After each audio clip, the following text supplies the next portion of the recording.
Hi, my name is Fabian Hoshino from Ash Consulting.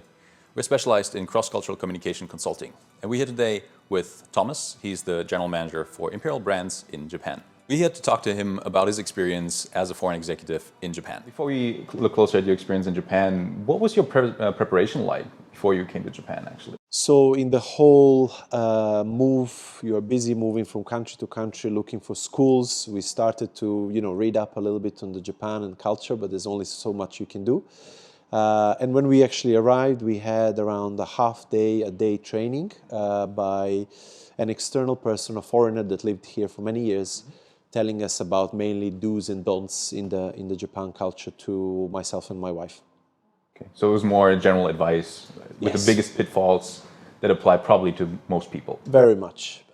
Even fun things such as you can't go to a swimming pool if you have a tattoo. I can imagine a lot of people go through what they call a honeymoon phase, right? You come to Japan or any other country, and in the beginning, everything is awesome, right? Everything is new and exciting, and after a couple of months, usually around 6 months, that's when things start. I don't want to say wear off, but you realize that maybe not everything is just awesome. There are things that are different. Was there anything that you noticed? What was working in Europe, here suddenly people were not that responsive to. Give you a simple example in a team meeting, singling out a person and saying, "Hey, well done to so and so for the work done last week."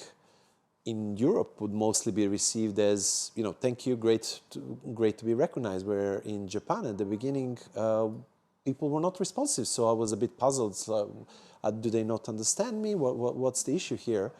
Now, when you look more at the business side of things, and let's use language as an example, what are some things that you noticed in that area?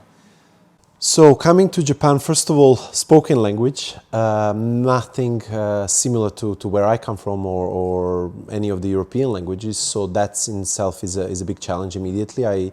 Most of the time, or at least half of the time, I work with a translator, which is a challenge itself because your communication, your intonation, not necessarily always comes through. The use of words, English words as well, can be also tricky because although people speak English, potentially some words or phrases used in common in Europe are not understood here. This is the part where once you start working, you get exposure to this, and then having a discussion with yourself and putting this into a context would have helped me and would help to anyone new to Japan, because I've certainly experienced it, and I've experienced it in the way that I've had so many comical situations myself, as well as seeing other foreigners coming into the country. I remember especially one of the leaders coming in who was not living in Japan, was coming in and was trying to do something that has worked for him in many other countries, which is his energy and going and standing up almost on the table and saying, "Yeah, we can do it." And he got up on the table thinking that people will follow, and no one followed, and he was quite awkward.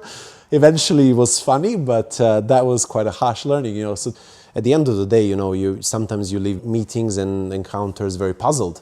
So someone who has been through this, clarifying, it's an immense help. And at the end of the day, it speeds up your ability to deliver for the business because you arrive here and you are expected to deliver. So people transitioning maybe from the UK to France, can be sometimes stressful, and they will take time to adapt. But let alone coming to Japan, that's just such a big step.